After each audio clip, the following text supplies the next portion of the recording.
गया आणि म्हणून लोकांना माहित आहे मोदी पाहिजे, मोदी शिवाय या देश कोणी चालवू शकत नाही। आणि म्हणून देशातल्या जनतेला देखील पक्क माहित आहे आणि त्यामुळेच आएगा तो मोदी, आएगा तो मोदी, फिर एक बार, फिर एक बार, फिर एक बार। अरे आपल्या प्रधानमंत्र्यांनी 10 वर्षात एक तरी सुट्टी घेतली का? सांगा बरं। आपलं जीवन पूर्ण देशाला समर्पित केलंय ना, या देशाचं नाव जगभरात पुढे नेलंय ना।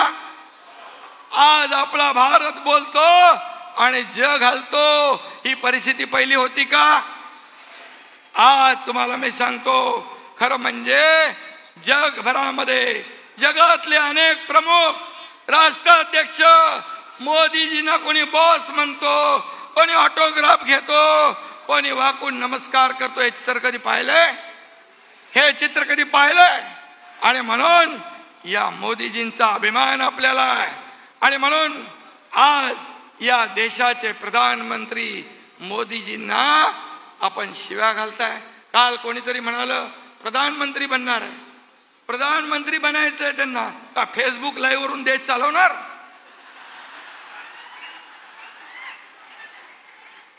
घरात बसून देश चालवणार?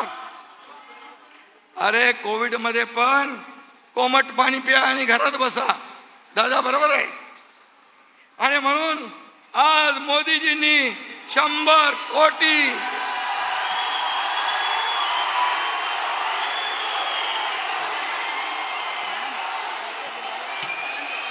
एक या छत्रपती शिवाजी महाराजांच्या महाराष्ट्रामध्ये शिवभक्त आदरणीय मोदी साहेबांचं मनापासून स्वागत करतो, मनापासून धन्यवाद देतो। देश का नेता कैसा हो, देश का नेता कैसा हो।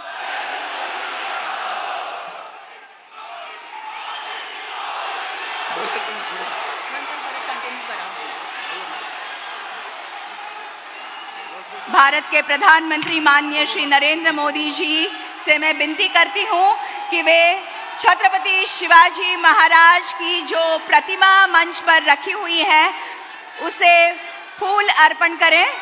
परकीय आक्रामकों की छाती पर हिंदवी स्वराज का भगवा लहराने वाले हिंदवी स्वराज के संस्थापक महापराक्रमी लोक कल्याणकारी छत्रपति शिवाजी महाराज जी के राज्याभिषेक के इस वर्ष हम 350वीं सालगिरह मना रहे हैं।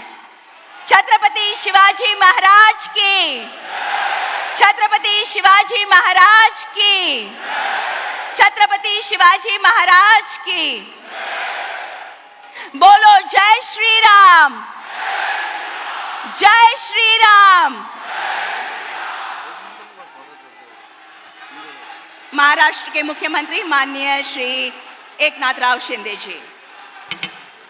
आता आपल्याला सगळ्यांना आदरणीय विश्वगौरव लोकप्रिय यशस्वी प्रधानमंत्री मोदीजींना ऐकायचं आहे।